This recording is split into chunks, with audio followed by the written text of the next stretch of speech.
Let me tell you what life is like in Saudi Arabia for my young reporters. There are no movies, no theaters, no plays, no nightclubs, no music, no dating. The internet is monitored and controlled.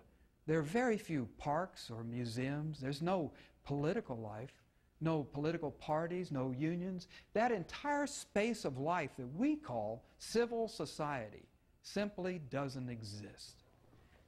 In the Kingdom of Saudi Arabia, there are royal highnesses and ordinary highnesses and everybody else. Even very rich people like the bin Ladens know their place. You may be rich, but you are not royal. In a nation where human images are forbidden, portraits of the king and the top princes are everywhere. The streets are named after them, the hospitals, the universities. The royal family not only owns the country, they hoard all the glory.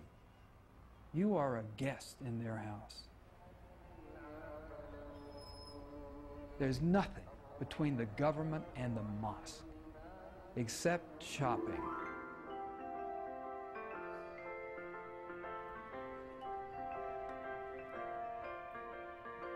Recently, in Jeddah, a new IKEA furniture store opened its doors, and it was such a thrilling event that 15,000 people showed up. 2 were trampled to death.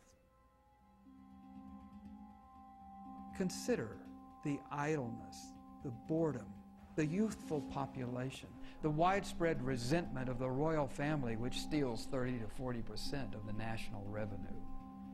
Any social scientist would tell you Saudi Arabia is overripe for revolution, especially when you throw in the religious fanaticism that's such a part of the fabric of the culture.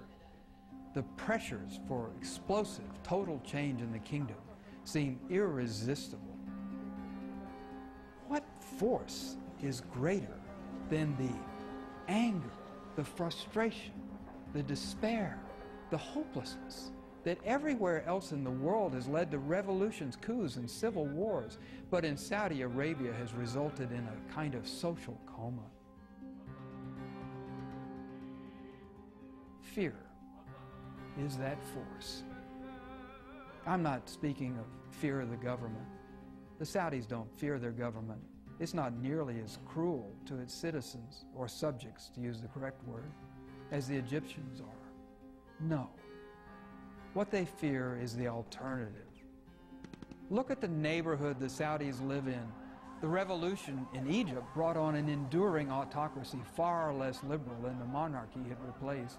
Ditto Syria. In Iran, the revolution brought the mullahs. In Somalia, tribal chaos.